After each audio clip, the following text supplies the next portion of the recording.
data types. What we've done is set up a small test bed for our customers to try out the decision engine and to walk people through the concept. This is a very new approach. Until now, the industry has mostly relied on looking at data interactions, identifying residual patterns, deciding whether something is PII or not, and then building hundreds of rules, exceptions, and mappings to determine what should or shouldn't be allowed. This is a first-of-its-kind decision engine that powers the entire Cola platform. Whether it's data exfiltration detection, data egress, browser, endpoint, AI, or agent technologies, this is the core differentiator. This engine is what ties everything together.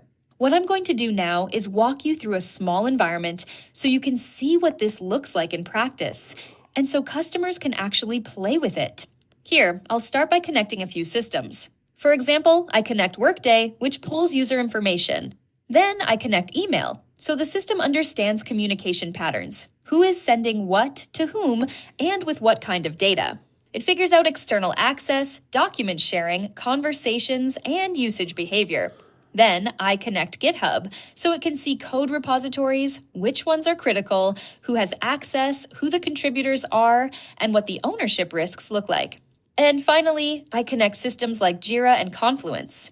All of this gives the engine deep context about what's happening in the company, why it's happening, who is doing it, what is acceptable, and what is not.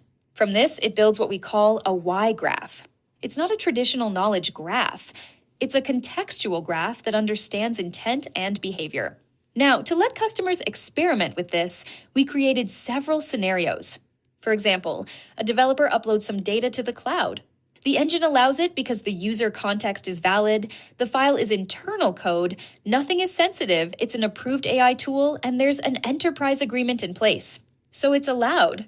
But then you see another user trying to post certain support data to a public website. In this case, the system blocks it because this is not normal behavior for that user, and the data includes internal source code.